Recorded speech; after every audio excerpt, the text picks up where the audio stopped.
Hello everyone, so I thought I would do a really quick video on LinkedIn and helping you get noticed on LinkedIn. I'm just going to quickly go through my LinkedIn profile. I'm not going to go too in depth. As you can see, I'm logged in at the moment and you can see my name, my job title, area I'm based in, and this bit here is quite important. I'm just going to show you something here, so please bear with me.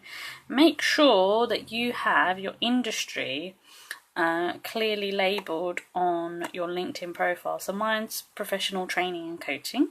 I do career coaching, but you've got all the different options there. So just make sure that's really clear. And if you look at the picture here, my picture's quite, just make sure your picture is professional.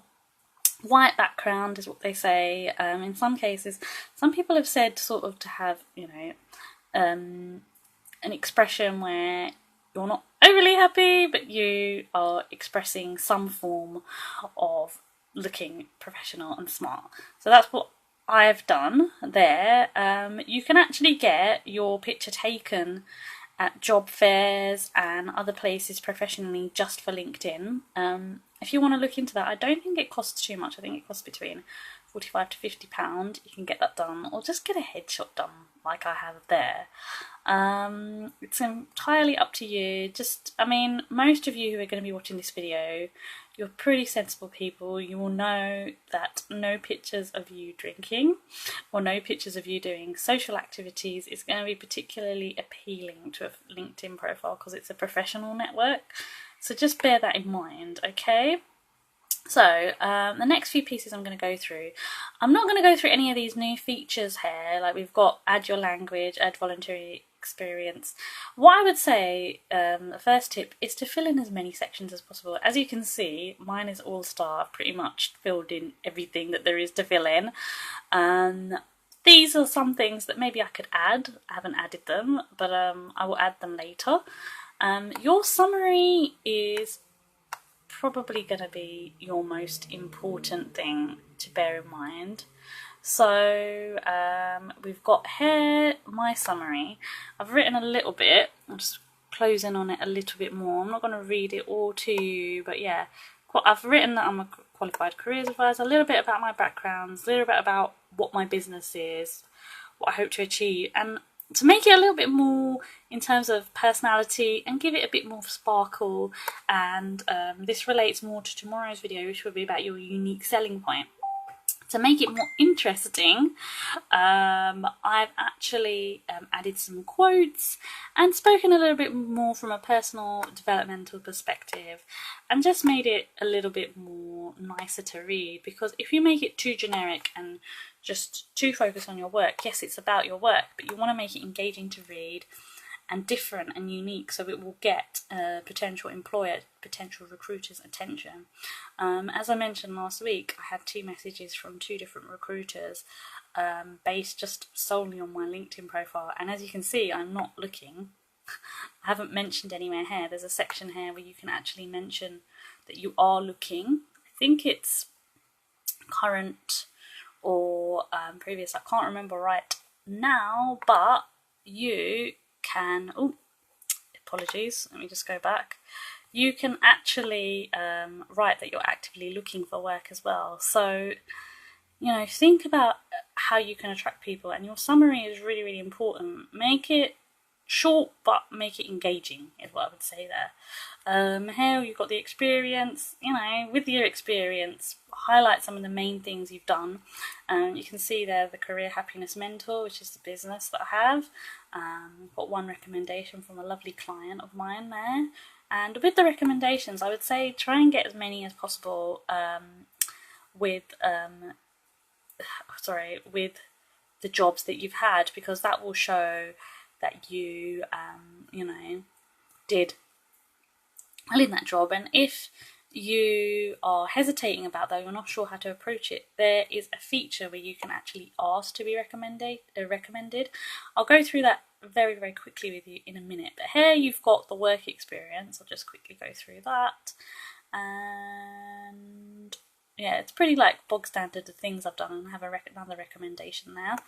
publications. So I've had some articles published. So if you are someone who works in a particular field where writing research is very, very important and it's an important part of your development for your career, then having any publications on here, suppose you have a PhD, these things are really, really important, and it will go back to qualifications, which are at the bottom. But I'll just quickly talk about this section as well, your skills and endorsements. I mean, to be honest, with the skills and endorsements, I do still endorse people, but what I would say is make sure that it comes from a place of authenticity. Some people who have endorsed me, I don't particularly know them very well. Do it from a place where you know people you've worked with who can endorse you for your work. Ask them, can you endorse me for this? There's no harm, and then you can add different skills as well. So I've got different skills here. Think about the different skills you have already on your CV, which cross over, which haven't been mentioned, which you haven't been endorsed for. Think about that. I mean, the more stuff you have in your LinkedIn profile, the more noticed it's going to get, is the main aim of this video today with you. Here I've got education, so additional information. So that's almost like a hobbies and interests section, like on your CV, and volunteering. And here are my recommendations. So this is the bit I was talking about in terms of being asked to be recommended. So what you do is you click on it and you say asked to be, and then you choose, do you want it for, so if I wanted to be recommended for the careers advisor at CFBT, which was the last job I had, I could click that, and then I ask who I want, and you can add up to 3 people. So, you can be a little bit assertive about that, and, think, what recommendations, where have I done good work, and how can I demonstrate that on my LinkedIn profile, because they do really add to the profile and they give you appeal. This bit here that I just quickly want to talk about as well is your group section. So what I would say about the group section is, if you're actively looking for work right now, you're looking for career change, make sure that you think about the type of groups that you want to belong to. I mean, if I go into, for example, this one, this is one of the recruitment agencies that I belong to. For freelance work, you've got here different things posted in here. Depending on what the group dynamics are and what you're allowed to post and what you're not allowed to post, similar to Facebook in that way, think about sort of, I wouldn't say approaching headhunters, but think about ways where you can attract people to contact you and tell them specifically. And the more stronger your LinkedIn profile is going to be, the more noticed you're going to get.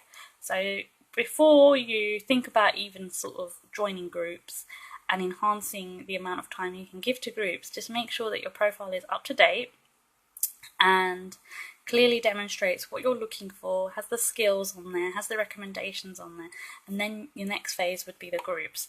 So you can follow a couple of people similar to Facebook, but as I'm really not on here as much, depends on how much time you want to spend on LinkedIn as well, you can do that. And then here we've got the different companies that I follow and schools I've been to, and that's it really. And now there's a cool thing here where you can actually, I think you can do like these little courses. So enhancing your positivity, discovering your strengths, and I think you can actually add that to your LinkedIn profile now, which is quite cool. So that's just me going over my LinkedIn to show you what it looks like behind the scenes sort of thing. If you are sort of at this level all-star, then that's brilliant. The other thing I just quickly want to mention as well, so if we go here, try a premium for free, what I want to just quickly say about the premium stuff, and I'm just going to turn the camera around the other way so you can see me, is, bear with me, what I want to say about the premium stuff is that premium is great. I think you do have to pay a certain amount after you try it for free. I'm not clicking on it just yet, but if I was to click on it, it would take me to a section where I would try it for free, and you get more features, like you get more inbox features, and you can see who's viewed your profile more, and other little features like that. But what I just want to say, and this is one of the things where you need to be careful about with LinkedIn, is when you do the 30-day trial, I think it's a 30-day trial that you do, you just need to be aware of the fact that once you try it for free, and this happened to me, this is just an experience that I want to share with you, is that they billed me pretty much straight away before the month was up, and I actually complained to them. And this was my experience. Hopefully this won't happen to you, because I was hearing other people going through this similar thing, because I only wanted to trial it. I wasn't interested in going further with premium. So does it make any difference? I mean, to be honest with you, when I did it for a month and then another month because I'd paid for it, even though I got the money back, it didn't really make a difference. The main differences that you would get is you'd get more access to in-messages, which is like you can send additional messages to people.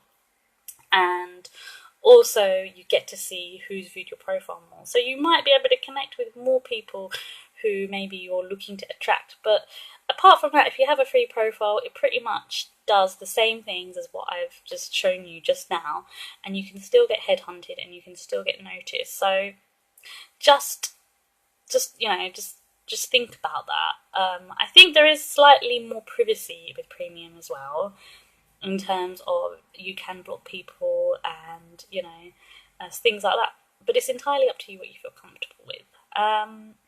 What I'm going to do now is I really hope that this video helps you think about LinkedIn and how you can get headhunted, but also gives you some food for thought on how to improve the profile. I mean, I went through the sections with you and I thought I would do it in more of a visual way, because that way you actually get to see what it's all about. And I know most of you will have LinkedIn profiles anyway, so I know it's all pretty logical stuff. And all this stuff is logical, but you do have to almost spend, like I say, an hour or maybe more than that just perfecting, going through everything. And if you want to match it up to your CV, you can. But what I would suggest is to keep both of the documents a little bit different. With your LinkedIn, the experience is going to be pretty much the same, the work experience section, but with your summary, you want to keep it engaging. If you have a headline underneath, you want to keep it engaging.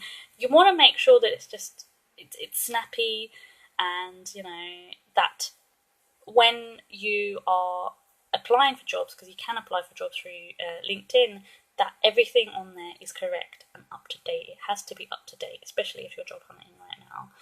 And another really cool feature is that you can post articles on LinkedIn, and I'm just going to turn the camera around really quickly to show you how to do that.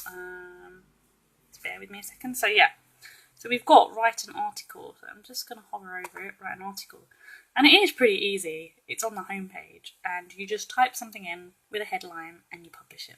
It's that simple, alright? And if you are in a creative industry, and an industry where that is really important, then that is going to get you noticed as well. And same with the publication section that I showed you. These things make a difference. So if you want to stand out from the crowd, if you want to be able to share your knowledge about a particular area that you have knowledge in, make sure it's professional, spell checked and all of that sort of thing, of course, then do it. You have to be assertive on LinkedIn to a certain degree, and just make it professional. Just keep it professional. That's all I would say. So I hope this video helps.